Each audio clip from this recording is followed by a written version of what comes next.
We have been driven by our culture to learn to relate to other people. Matter of fact, our parents have literally taught us how not to be single.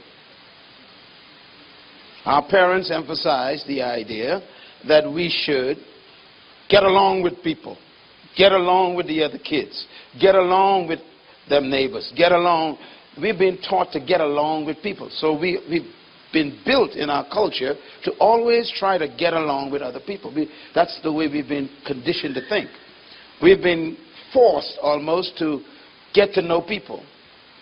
And so we grow up in a culture where there's a contradiction, because we want to get to know people, but we don't know how to get to know people. We need the baby to take out for a minute, please, because they're recording this. Thank you very much.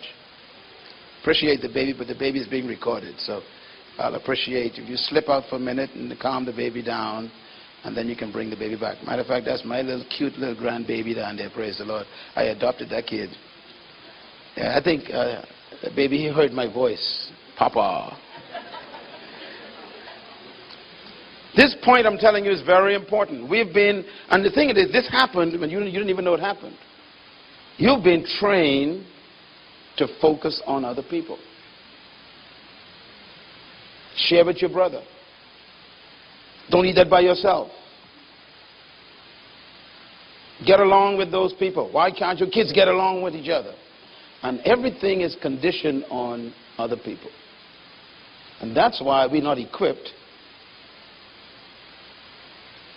to have relationships. Here's why.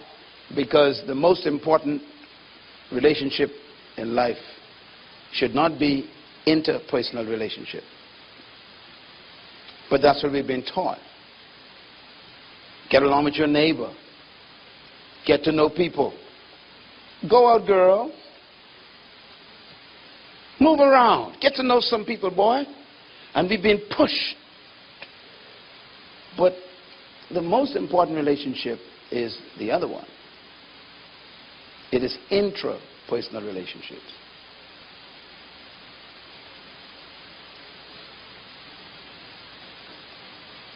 You cannot have interpersonal relationship until you have settled the intrapersonal relationship. But our culture doesn't teach that. How many times have you ever heard your parents say while you were growing up, boy, why don't you love yourself? Girl, love yourself. Never. And so we almost grow up with the idea that we are not lovable, likable, and shouldn't even be loved by ourselves, which is the foundation of our problems. The reason is because if you don't know who you are, don't understand who you are, you don't appreciate who you are, and have no knowledge of who you are, then you cannot love, appreciate, or value other people. So the most important pursuit in life is self-knowledge. And this is what singleness is all about. Singleness is about finding yourself, loving yourself, valuing yourself, putting the highest estimation on yourself, accepting yourself, understanding yourself, and then appreciating yourself so much that now you can share yourself with someone else. But our cultures don't teach that. Now, let me give you 5 things to write down. People think that they need to get married to be fulfilled. And this is the pressure part of our culture. If you are 35 and you ain't married, they think something's wrong with you. Maybe you are homosexual. Maybe you're a lesbian. What are you doing?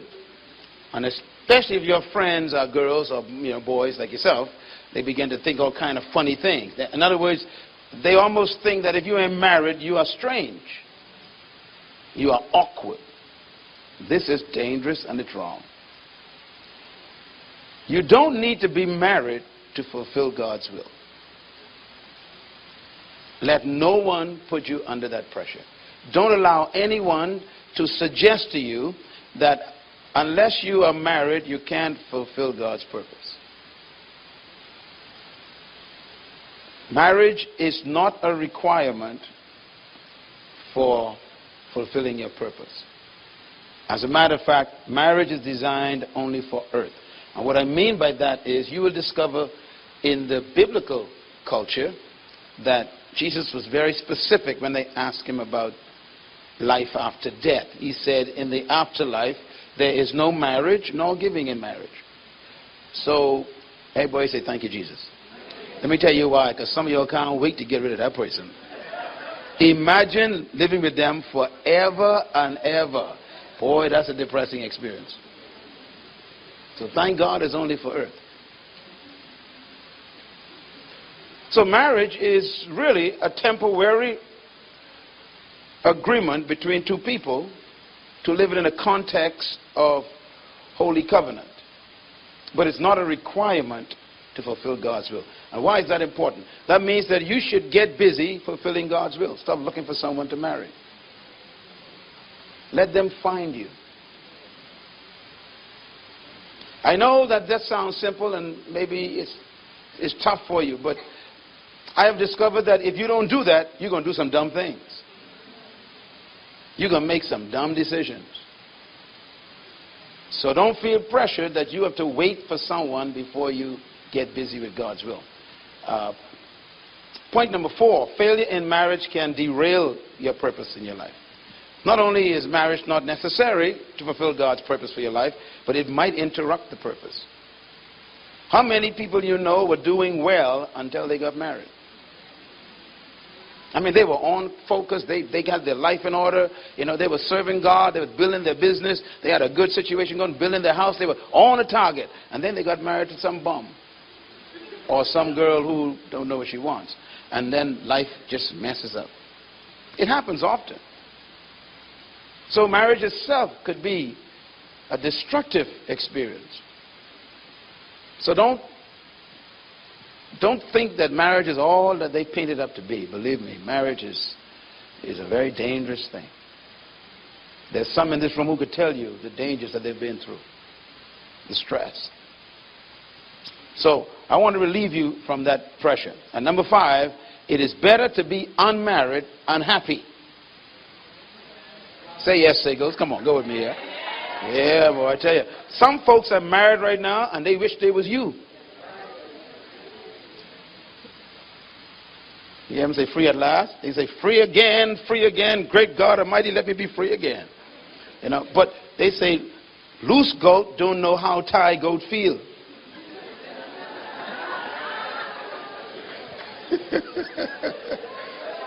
Write that one down. That's a good one to remember. It is better to be what? Unmarried than to be married and depressed. Listen, and this is true. The loneliest people I've ever met are married people. Do you know why? Nothing can be more lonely than being stuck in a marriage that ain't working. Man, that's hell on earth. You can't get out. It's loneliness.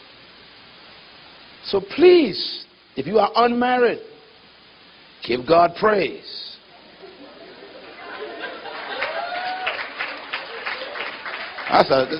Y'all ain't excited yet, man. Don't rush into stuff that people can't wait to get out of.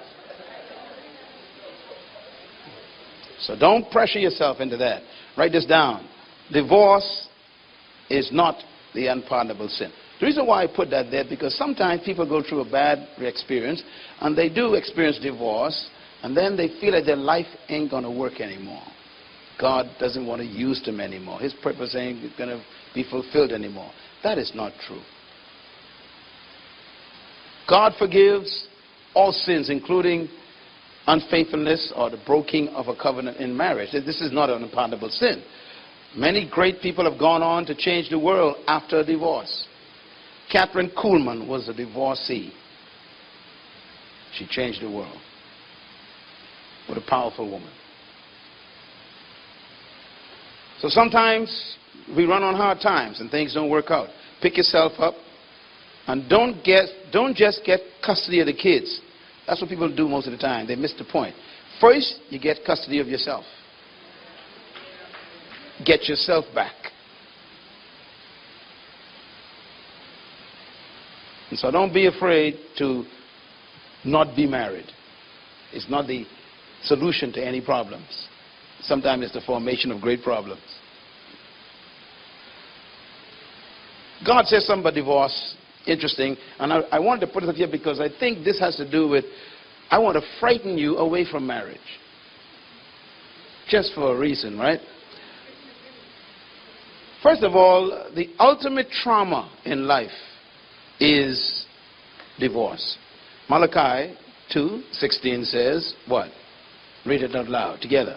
I hate divorce, says the Lord, God of Israel. And I hate a man's covering himself with violence, as well as with his garment, says the Lord Almighty. Notice he ties divorce with violence.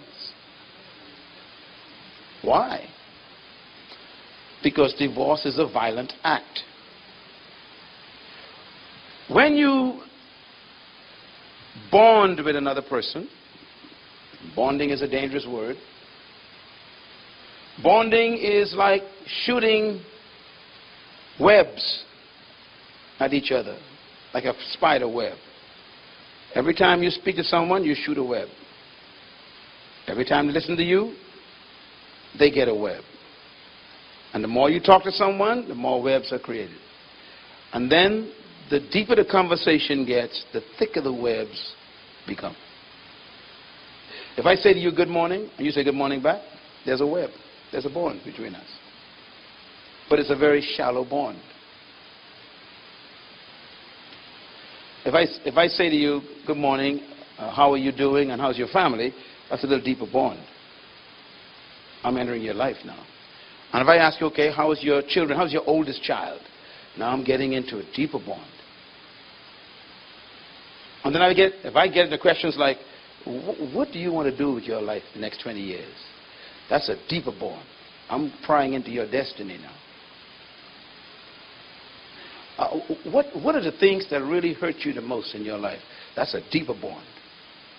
See, and you got to be careful who you bond with and what questions you ask. Because there's certain relationships you got to keep them at the thin level. You don't want to get too deep. Like if you're married, you got to be careful what you ask other people of the opposite sex.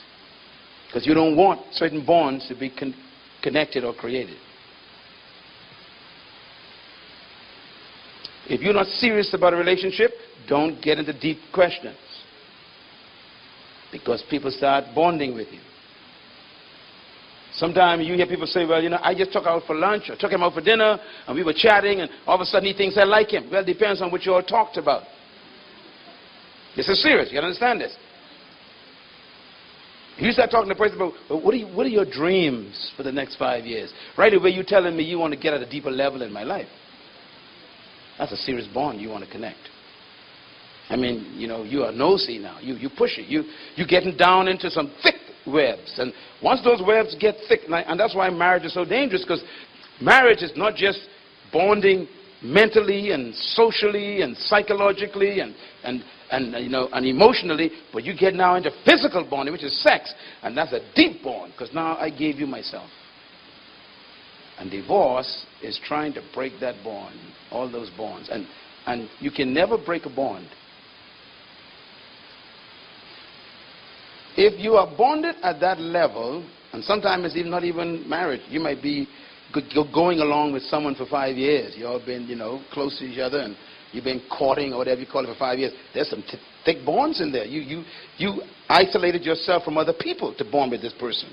So them bonds are deep, and you decide you can break it off. It ain't that simple. It's almost like a marriage. And you cannot break a bond. You can't even cut it. You have to tear it. And that is called a broken heart.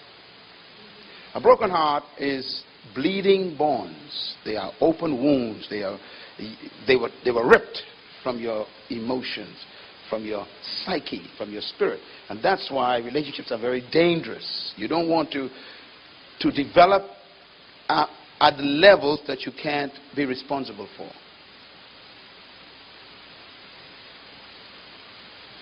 And that's why God says, I hate divorce. Divorce is traumatizing. It's the ripping of two people's bonds apart. No lawyer can give you a divorce. Impossible. No judge can give you a divorce. Impossible. What they give you is a piece of paper. They cannot give you an emotional divorce. That's why when you leave the classroom, all hell breaks. I mean, when you leave the courtroom, rather, all hell breaks loose after that for months. Because it ain't as simple as you thought. And if kids are involved, the bonds are twice as thick. So he's saying, before you even get into marriage, think about this.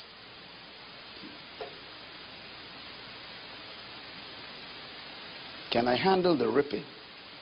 Can I handle wounds that last for 10 years? I'm still licking them. And then every time I see this person in the food store, some blood comes out again. And I see them in the school picking up the kids, the blood. You know, do you want that trauma? Or would you rather just be happy until you find the right person that you ain't never going to get divorced from? That's what he's talking about. That's the violence part of it. It's violent to get a divorce. And some of you divorcees in the room know what I'm talking about. It is violent. It upsets your life for years. And so the question is, why does God hate it? He hates it because there's no cure for the broken heart. No pill you can take for a broken heart. And some of you all tried. You can drink all the liquor you want. When it wears off, your heart's still broken. That's the way it works. That's why God hates divorce. Because the wound that it creates cannot be healed by medication. Matter of fact, the Bible says the only thing that can heal a broken heart, listen carefully, only one thing on earth that can heal it, only one. It says, and Jesus spoke these words. He said, the Spirit of God is upon me. Watch him now. He says, and he has anointed me, and he listed some things. But he separated one of them. He says, to heal the brokenhearted. You can only survive a broken heart with a personal encounter with Jesus. Nothing else, he says. You can take all the Fensic you want, Tylenol, drink liquor, take drugs, whatever you want. When it wears off, you're still hurting. Only he can fix that. It is that bad.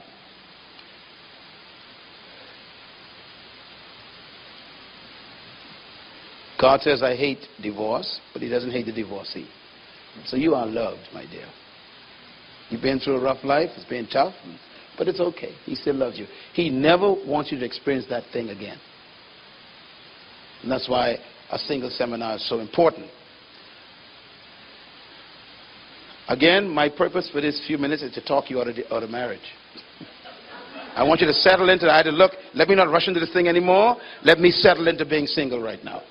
Because some of you all coming here looking for someone. I know, winking, looking. Listen, calm down. Ain't nothing wrong with that, but you know, that's not your priority right now. Yeah? Divorce is tragic because divorce is the death of a relationship. It's actually a death. And the same thing that happens when a family member dies happens to you when you get divorced. The same emotional problems, the same psychological experience. It's the same. Because something died. It's traumatizing. And so you go through the very same experiences. It's just like physical death. Because divorce is death without a burial. That makes it worse than a physical death. When someone dies, you can always bury them and get rid of them, right? Go to the graveyard, put them in the hole, put some flowers on it, go home, and never go back. The problem is with a divorce, You bury the person, but you keep seeing them at the food store.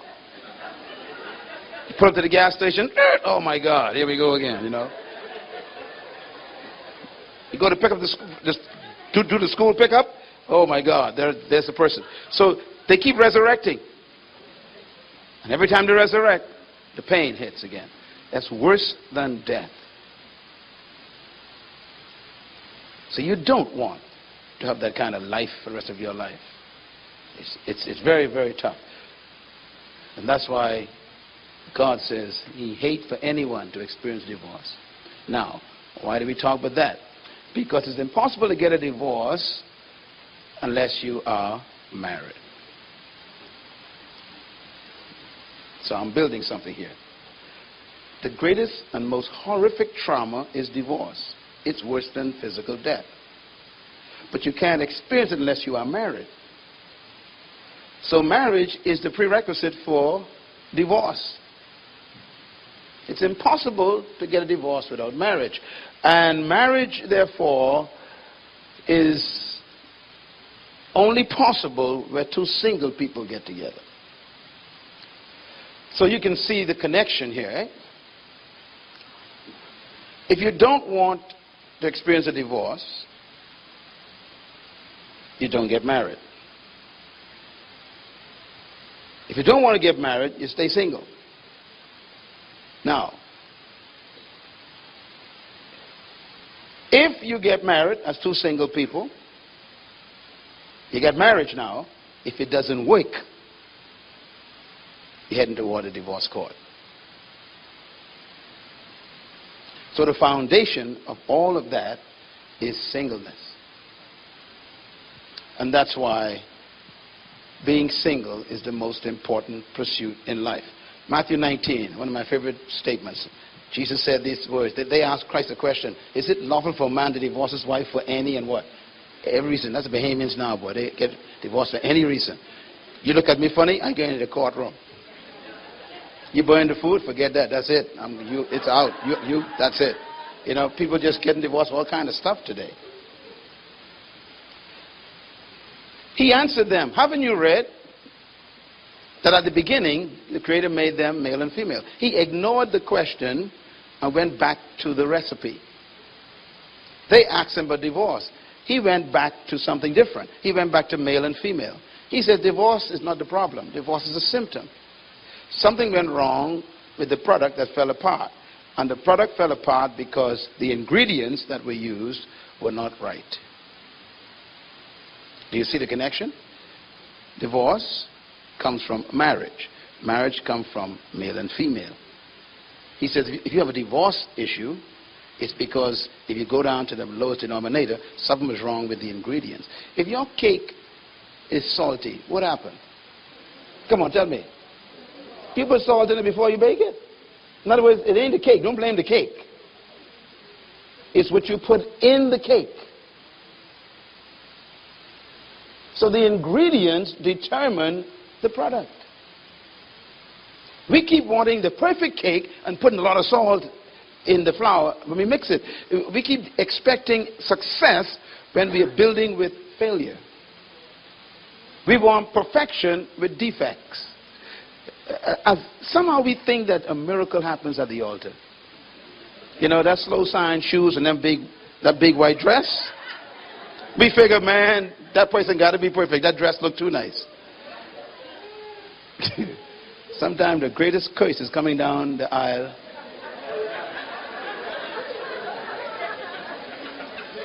Or sometimes the biggest demon is waiting there with.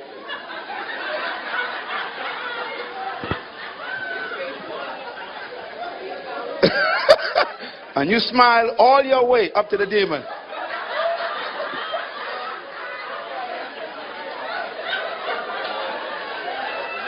And your Father who loves you hands you over.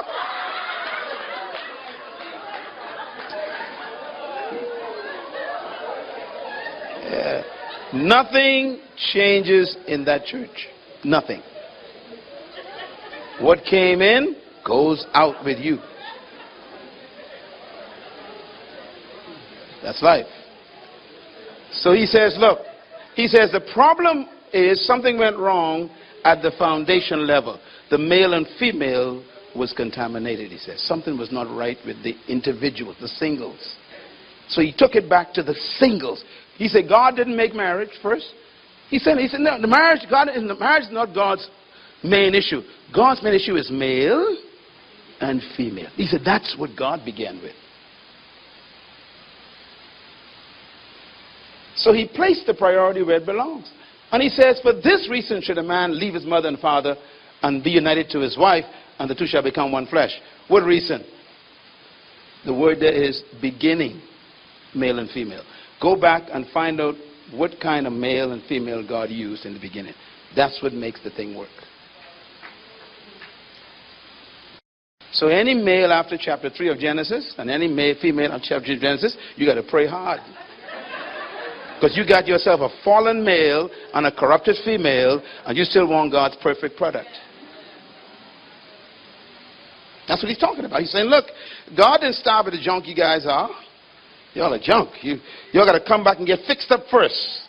Then try God's product again. And this is why we need to come to the manufacturer. Not to be religious. We need to get fixed. Because if you don't get him to fix you, you're going to fix somebody when you marry them. Unless you get the people in your life, they're causing you more heartache than anyone could imagine. You, like the person who loves you beating you up. It's confusing. So here's the issue then. Your marriage is only as good as your singleness. Write that down. People come to me all the time. I want you to pray for my marriage. I'm sitting there going, now let's see. Which one do I need to pray for? Her or him? Because marriage ain't the problem. You in the marriage. If it ain't working, you are part of this equation. A lady came to me one time. She says, the devil is in my marriage. I said, yep. You're right. There are two of them.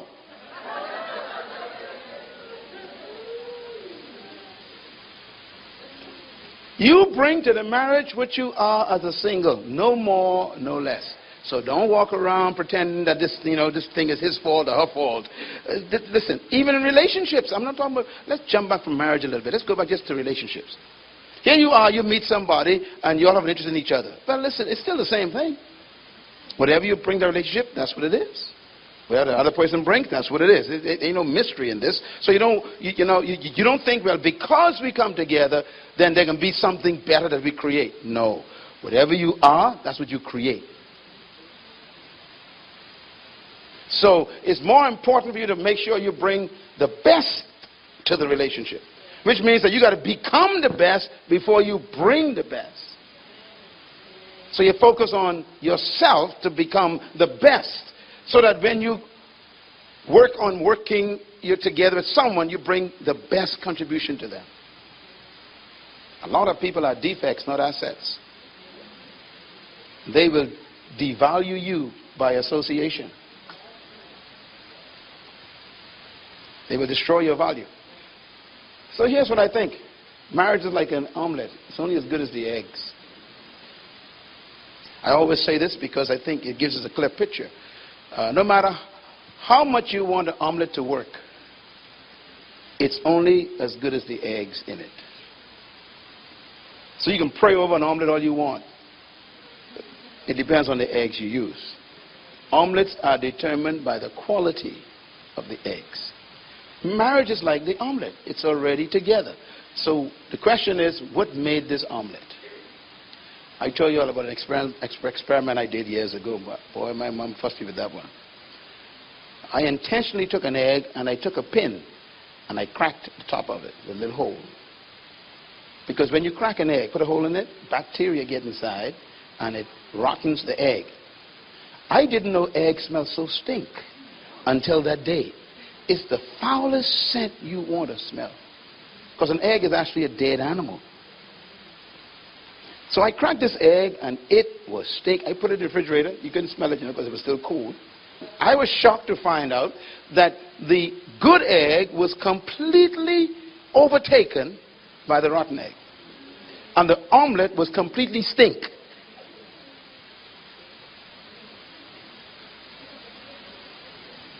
You don't get the revelation yet? No matter how good you are, if the other person has cracks in their character, bacteria in their emotions, they got germs in their psychology, and they smell in their when you crack with them, they win. Somehow we get this idea that after we get married, I'm going to change this person. Doesn't work, does it? No. So the best thing to do is don't crack at all. Don't be unequally yoked up with other people. But here's the worst part of the egg. Once you have an omelet, you can never get eggs again. And that's the ripping part. You can never be separated like you was. Do you know that folks in this room who are divorced are still carrying their old marriage with them? It stays with you. Your history is you.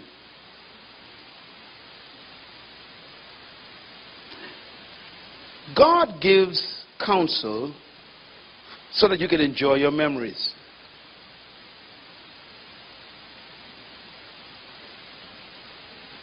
Comprende? When God gives you an instruction or a command, he may even give you a warning. He's really protecting your memory.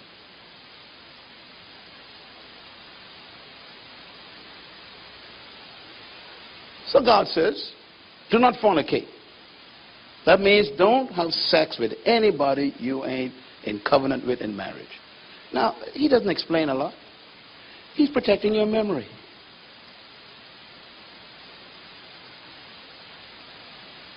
There are some things right now that you wish you could forget.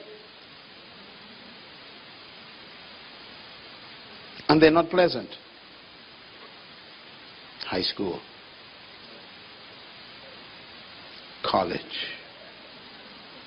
Sorry, I didn't mean to take you back there, but you see what I'm saying? So when God says don't do certain things, he loves you so much, he don't want your memories to be a problem. He wants you to enjoy your memories. Because he knows what kind of creature he made. You carry your life with you. So make sure it's one that you want to carry.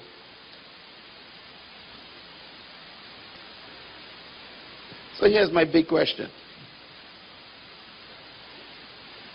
You want people to marry you all the time. But here's a question you ever ask yourself. If you knew all you know about you, would you marry you? Think about it. I mean, think about what you know about you. The secret stuff you're doing. The private things no one knows about.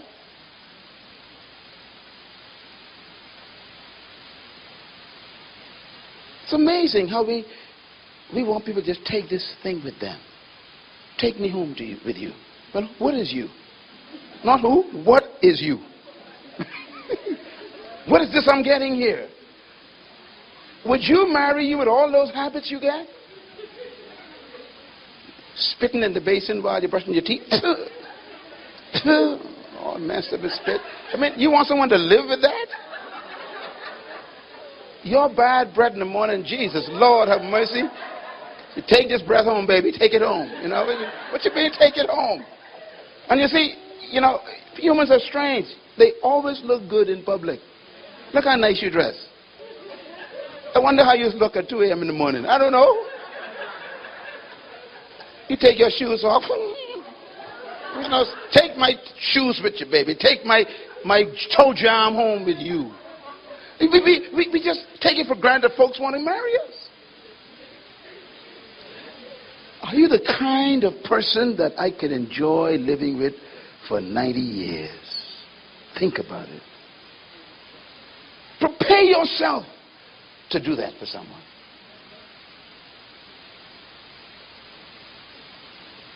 Some people don't bathe. I'm not talking to you now. They're not, they're not in this room. I know them. They're not in this room. I'm sure of that. But when they pass you, you can smell, hey. Their glory follows them. And they want you to marry them. What do you have that I could live with forever?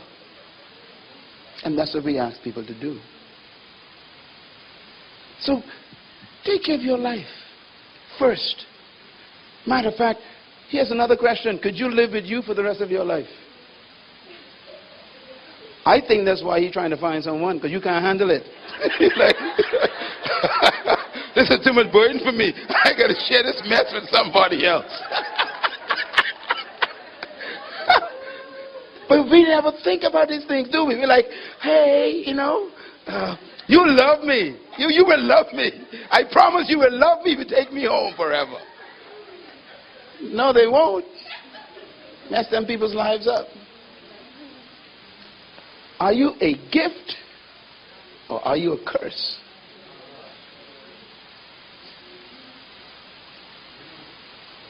Are you a promotion to me or are you a demotion? What is it that you have that will improve my life? Stay single until you get that all sorted out. Because that's what singleness is. It's about finding yourself. Here's one to remember, and I call this myth, this is a myth. People think that being single is a bad thing. But it's not a singles problem that you have. It's being single. That's your problem. In other words, we use this term single and we throw it around. We don't even know what it means. Say, I'm tired being single. You ain't never been single. Let me say it again.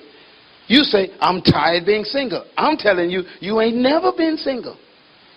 All you're being is unmarried.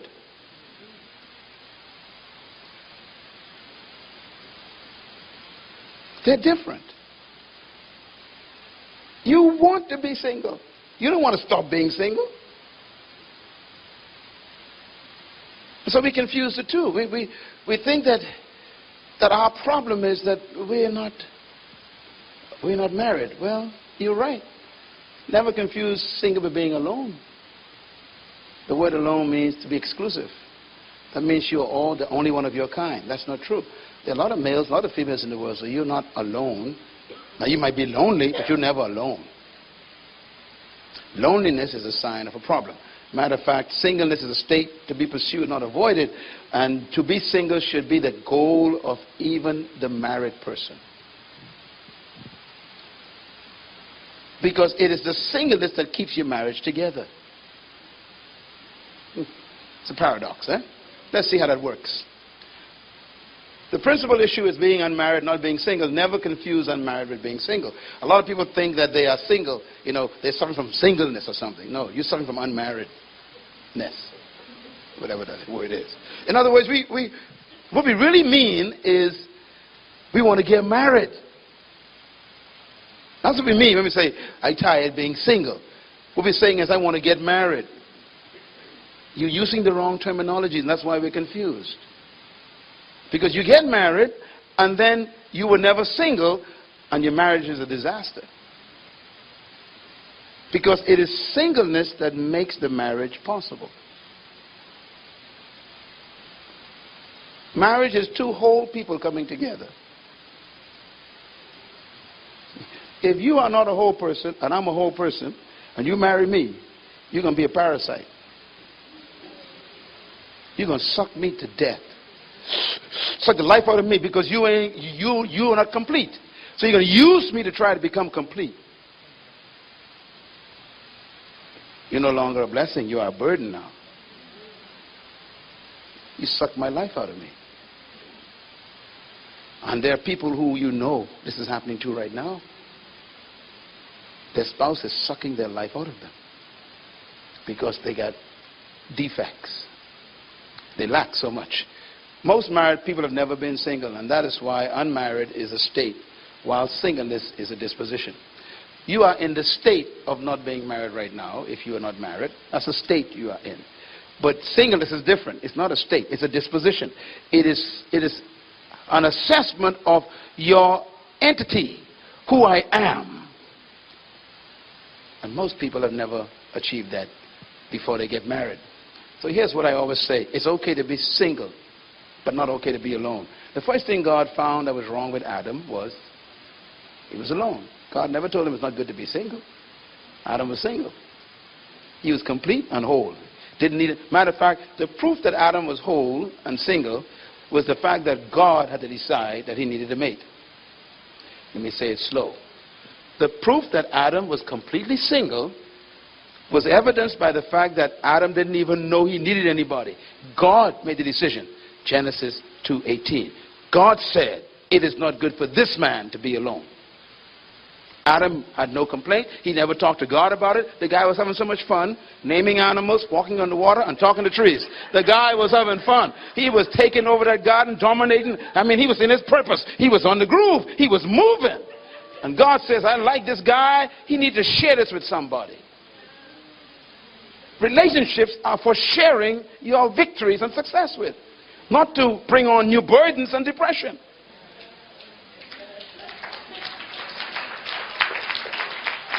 I mean, let's be honest. Let's be honest. If you know somebody is stupid, dumb, aggravative, I mean, frustrating, they got all kind of disease in their bodies. Would you marry them? But you do. You just don't know until it's too late.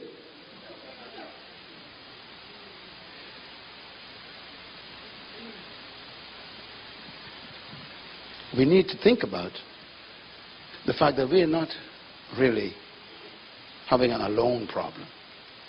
God made another human to solve the alone problem. But he never questioned Adam's wholeness. Adam was completely single. So Jesus said that they're no longer two but one. What God is trying to get, let no man put asunder. Anyone who divorces his wife, except for adultery, of course, and marries another woman, commits adultery. And the disciples said unto him, if this is the situation between a husband and wife, it's better not to marry. Peter, James, and John said, my God, if that's the standard, you might as well stay unmarried. They heard something that frightened them, and I want to frighten you with it too. If marriage is that dangerous, let me stay unmarried for a while. Let me make sure I get this right. Life is too short for you to miss the first time. Get it right the first time. After all, you're a little bit too old right now. You can't afford no trial and error. You will hit this thing right the first time. Say amen if you agree with me. Yeah, you don't want no trial and error here. Matter of fact, when you all get married, I want you to call me. I want to do the ceremony. And one of the vows going to be, and I will not experiment with you. This is it. You leave me because I killed you. Lord, I take that back. Woo, Lord help me. Look at how he closes the thing. Jesus said, not everyone can accept this word about marriage. Only those for whom it has been what? Given. In other words, not everybody can handle this standard. It's tough to become single. Take your time, because if you jump before you are completely whole and separate and unique, you're going to have problems.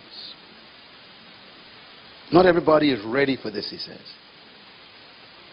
And he goes on to say, some even have become this way because they were born that way. They're not interested. There's nothing wrong with them. They just don't want to have any, covenant between anybody. They just want to enjoy everybody, have a good time, and fulfill God's will. But they're happy. That's fine. You don't got to be no nun to do that. Just decide I don't want to get married. There's nothing wrong with that. You want to put your energies in God's work and to help humanity. And people do it all the time. That's a unit for helping nations. Others have renounced marriage because of what? The kingdom of heaven. Some of them understand that, look, I want to serve God's kingdom, and this is what I want to do, and I need all my time to do it. I can't share my time with nobody. So that's a decision you can make. There's nothing wrong with that. And look at it. Jesus is recommending it, actually. So marriage is not a requirement to fulfill God's will. So don't you feel pressure. You go to here tomorrow, I don't want you to feel no pressure at all. Don't let nobody pressure you. It's okay to be who you are right now and enjoy every minute of it. The last part, he says, The one who can accept this, let them accept it. Can't do it, don't touch it. So here's what I want to close on. Singleness is the most important state of human development. Singleness is the foundation of God's human family. He only made one human, and everyone came out of that one human. God began this human race with one person, not a couple. Sometimes we think that marriage is God's foundation of the human race. That's not true. He only made one person at the bottom. A single person. So God began all human relationships with a single person. Here's why that's important. What he's telling us is every relationship begins with the single. So you determine what happens in our relationship, and I determine what happens in our relationship. The single qualities of those people. So it's important for you to focus on singleness and not try to create relationships without first building who you are. God made you in his image, his likeness. He made them male and female. And we have all these wonderful truths here. The foundation of the human race is really a single person. So the most important people in the world are those sitting in this room who are unmarried. They're the most important. And they determine what's going to happen to us in the future as a country and as a community. And this is why all humans must begin a relationship with the single. What's the quality of your life?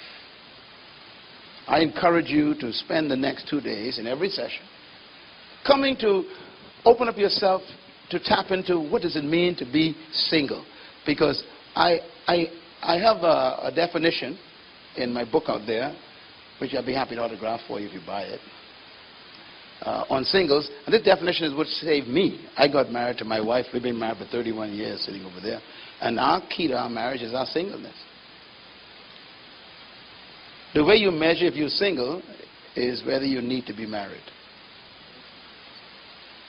If you don't need to be married, you're probably ready to be married.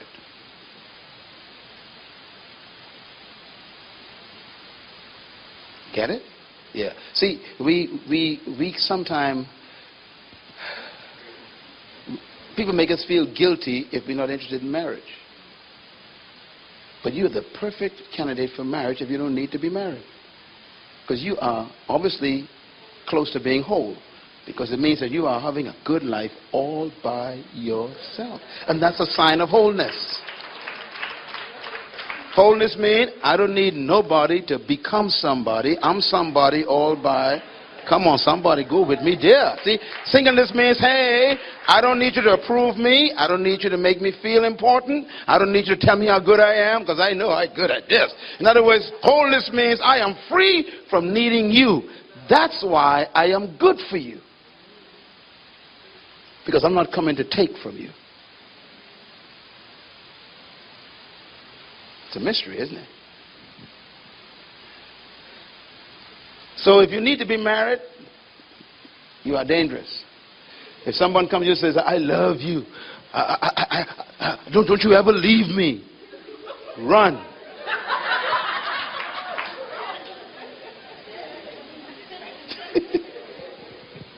People say, you know, ever since you came into my life has been changed. And you know, I just want to thank God for you. They get real spiritual, you know. I want to thank God for you. I prayed for you all my life. And boy, I'm so glad you answered all my prayer. You know, boy, what is this? They're putting pressure on you.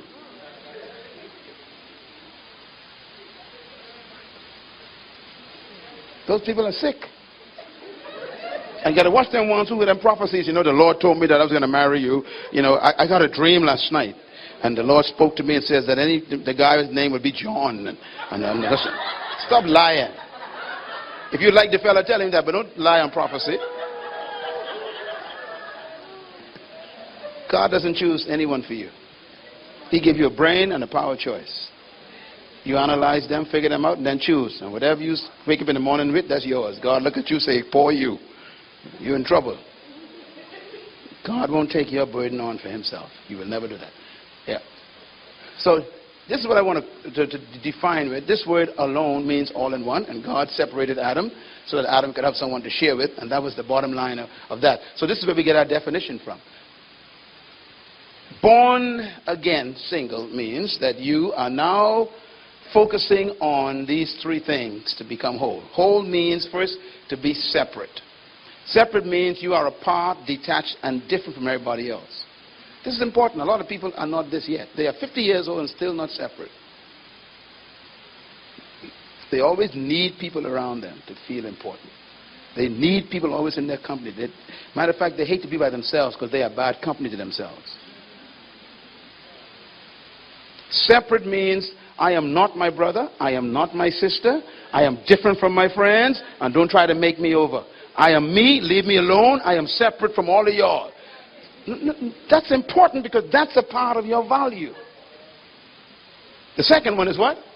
Unique. Unique means I am original. I've discovered that I have a distinct quality, a distinct design by God. I am not like anybody. My fingerprint is unmatched anywhere, and ain't nobody could be like me, and I can't be like nobody. Leave me alone. I like who I am. I am unique. I am different from you. I am special.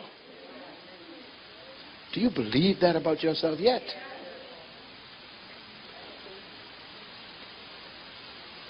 And the last one is what?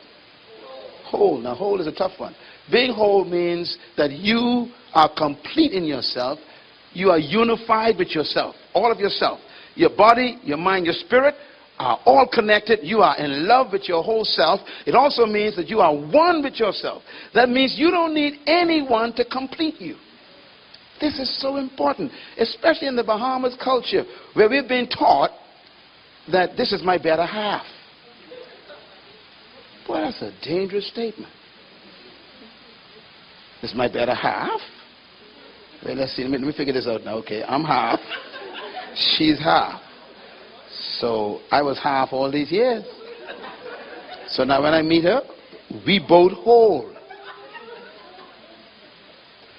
And so what happens is I try to make sure I take as much from you as possible to become whole. You try to take as much from me as possible to become whole. So for 30 years, we keep fighting, trying to rob each other of each other. And that's why when we get a divorce, you jump off the bridge. Or you can't go to work. Or you become insane. Why? Because you're half a person.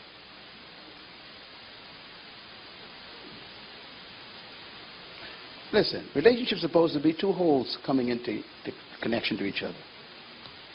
If you and I are whole, I was trying to find a glass. I was doing my glass and water thing here. But if you are whole, let me tell you what the beauty for it. My wife, this works for us. My wife doesn't need me. And that's good for me. And I don't need her. We really don't. We can live apart and be happy. Okay? Now watch this. But we decide by covenant to live together. Now, if I'm whole, so I'm going to measure myself like a glass of water. Okay? I'm full. Come, baby, stand here. All right? Now, my wife is standing next to me, and she's also full. All right? So we are two full people, totally full. That means whatever I do for her is not because I'm trying to get something. Why? I'm full. Whatever she does for me is not because she needs something from me. Why? She's full. So whatever I give her is overflow. It's me saying, look, I don't need nothing. I just want to do this because I want to do this. Love is a decision to share with someone. But if she's half full and I'm half full, then I can turn it upside down and pour inside of me and put it back. Bam. What's wrong with her? Empty. She said, baby. She grabbed me. What's wrong with me now? Empty. And for 30 years, we keep fighting each other, trying to become whole. Because we're not single.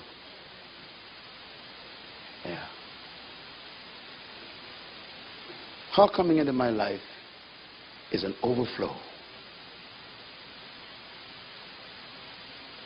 You don't love someone because you need something from them.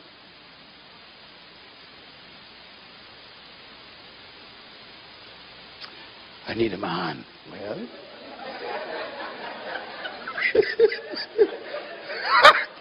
I better stop right there. Let me drink some water. Thank you, darling. Yeah.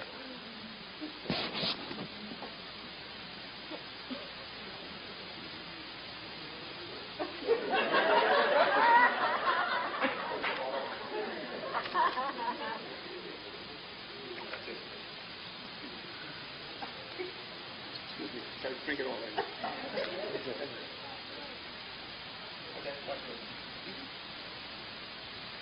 I'm full.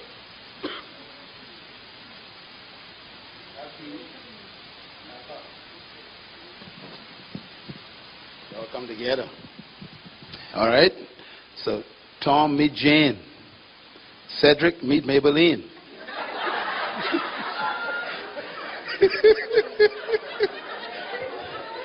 Junior, meet Bessie May. Whatever you want to call it. Now, Junior say, I love you. Bessie say, I love you too. Let's get together. Good. Why? Because I am going to be your better half. I want you to fulfill me. So Junior say, okay. So now Bessie May is full. She's happy. Junior got problems.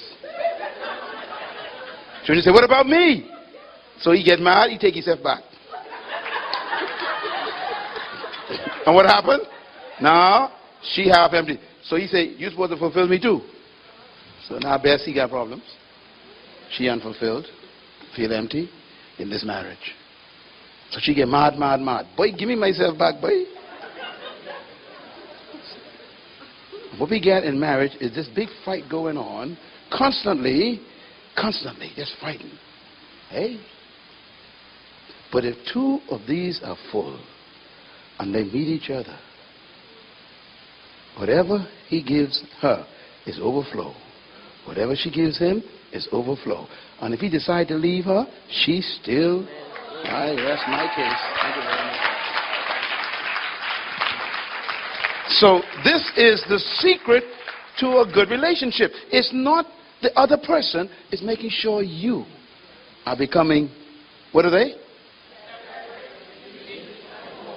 You are whole when you don't need anybody to approve anything for you to feel good. You need people's approval, you got problems.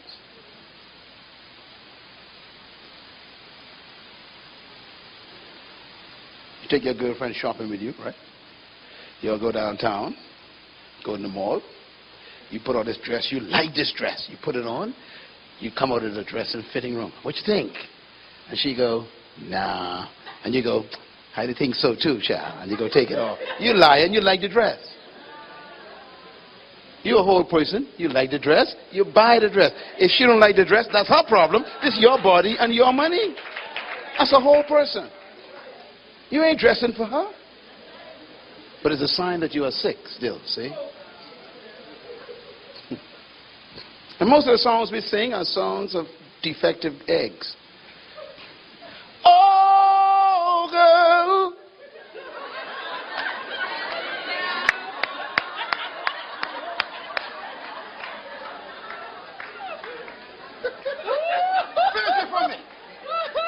I'll be in.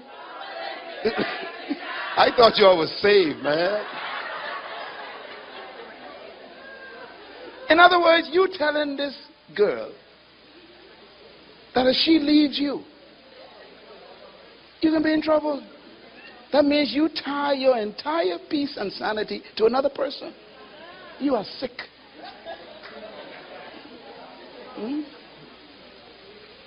If you leave me now, you take away the deepest part.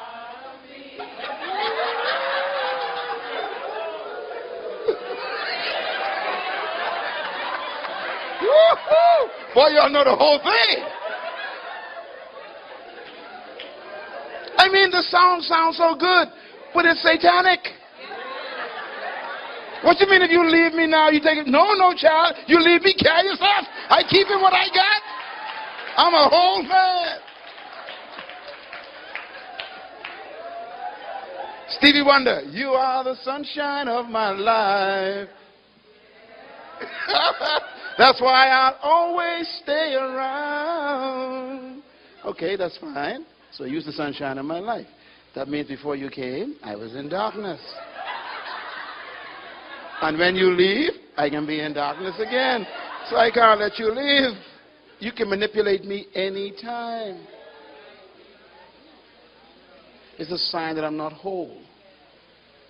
So I would tell people, look, the way it's supposed to be is, look, I'm a sun, use the sun.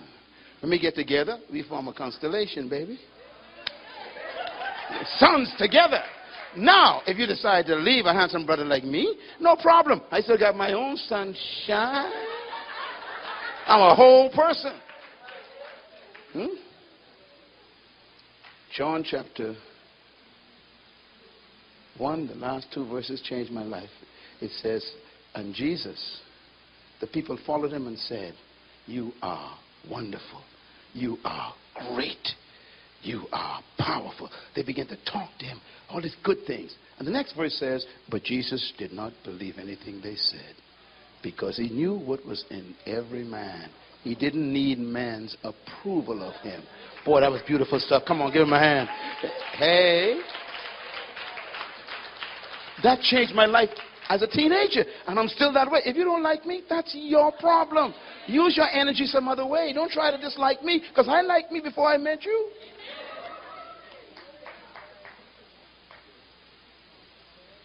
If you're full, you can be a blessing.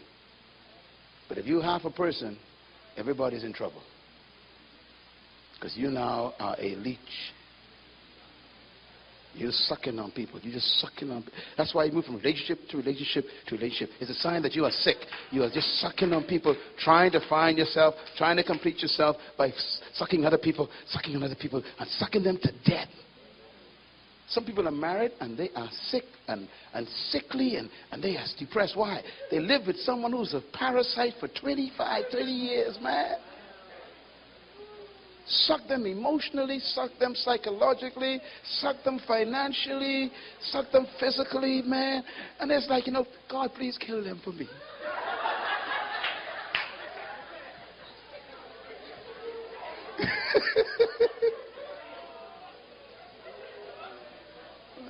I don't want to talk about that. I just want to close with this. Loneliness is magnified by marriage. If you are not complete, marriage will expose it. Can I say it again? It's very important. All your defects will show up in marriage. So you think you're okay now? Get married. So you want to focus on yourself right now. You want to say, let me develop myself. Let me enhance myself. Let me read books. Let me focus on my intellectual development, my spiritual development now, my physical development. Let me get my hygiene sorted out. Hygiene. Let me get my vision sorted out. Let me decide what I want to do with my future. Let me get my purpose defined. Why? Because I want to make sure that when I bump into opportunity, I'm not a parasite. That's what we need. Yeah? So I hope that you open up your spirit. And this week, the reason why I have single seminars, and next year we plan even a bigger one, is so that you can be around people just like you. Let me tell you why. If you stay with me for the next 5 years, I guarantee if you stay with me, if you ain't whole, you can be whole. Now, here's the good part of that. By the time the next 3 years come along, we can grow to about 2,000 people, no problem. And all them in the room whole. Guess what that means for you?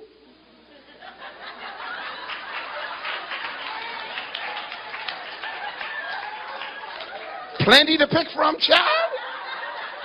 Right now, I know it's tough because you can't find nothing much. So what I'm going to do, I'm going to create them for you. Give God a hand. We can fix this up. We can make this big time. You can walk in a place and say, let's see which one I want. Let me see. Because all them hold. Anything you can't miss. Because they've been through the process. Say amen loud. Yeah, man, because the stuff you got around you, I know, man. All kind of parasites all over the place. Tough to find a real plant. Parasites everywhere. That's why some of y'all ain't married yet. Because you can't find no real plant. And that hurts me because y'all are so good. Y'all are good people, man. Look at this young lady. Good woman. I can fix you up next year. In the name of Jesus. People need choices that are quality. I was telling Brother Kirk on the other day, a lady wrote one thing in Facebook. She said, you know, it's so difficult to find. I don't trust no man no more because, you know, I got hurt and stuff. I said, look, if you're shopping in a store and you can't find what you're looking for, go to another store. That means you got to move around a little bit. You know, come to more events like this. You bump into futures. And you see, what's important to do is you want to bump into people who are going where you're going. If they're going toward wholeness and you meet them, you're on the same road. So you don't want to be picking up all kind of junk and then try to make something out of it. It's just too much hard work, you know. It's hard work. Eh? That's why I'm proud of you being here. You being here tonight, man, it makes me so proud. But and guess what now? I'm telling you now, if your boyfriend here with you, girlfriend here with you, boy, I'm glad for you all tonight. Because you're all getting information you can't pay for. Come on, clap so no one can look at you. Yeah? That's too much stuff. Okay, I just wanted to repeat this before we go. Everyone read the number one. Read. When you're single, here's what you can do. Read. Manage your time. Number two. Number three. Number four. Number five. Manage. Number six. Number seven. Manage your 8. Number 9. Number 10. Number 11. And number 12. That's what you can do when you are single. You can't do none of them when you're married. Because now you get distraction. So don't use your time looking for somebody. Use your time becoming somebody.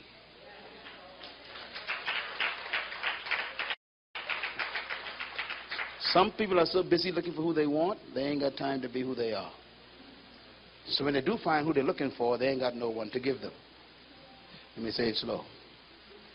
We're so busy looking for someone we want, we don't have time to become who we are. So when we do find the person we were looking for, we have no one to give them. If you ain't nobody and you marry me, guess what I married?